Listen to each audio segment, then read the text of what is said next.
তো কেমন আছো তোমরা? তো ভাই তোমরা নোটিস করছো কিনা জানি না, তবে আমি নোটিস করছি 2025 সালের ফেব্রুয়ারি বাংলাদেশে অন্য সব সাধারণ মাসের মতো ছিল না। 2025 সালের ফেব্রুয়ারি বাংলাদেশে ক্রিস্টোফার নোলানের নির্মাণকৃত হলিউড সিনেমার মতো গেছে।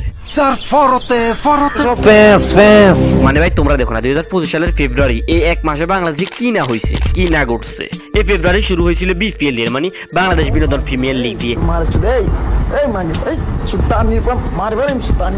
আর শেষ হয়েছে রাজনীতি দিয়ে মানে মারামারি কাটাকাটি কিলাকিলি দিয়ে।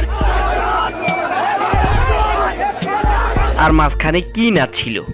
টিকটকে তোমার ফার্স্ট ভাইরাল ভিডিও কোনটা ছিল? বিদায়। ওরে গেলে খুঁজবি লাইলা, সেই দিন তো পাবি না। আপনি কি জানেন আপনি নিজে একটা ফুল? সারা দেশে গেল 48 ঘন্টায় 17 ঘটনা। নতুন এই বাংলাদেশেও কি নিরাপত্তাহীনতায় ভুগবে নারী সমাজ? তোরের সেই মুক্তিযুদ্ধতে সুফি সম্রাট দেওয়ান বাগি বাবা যা।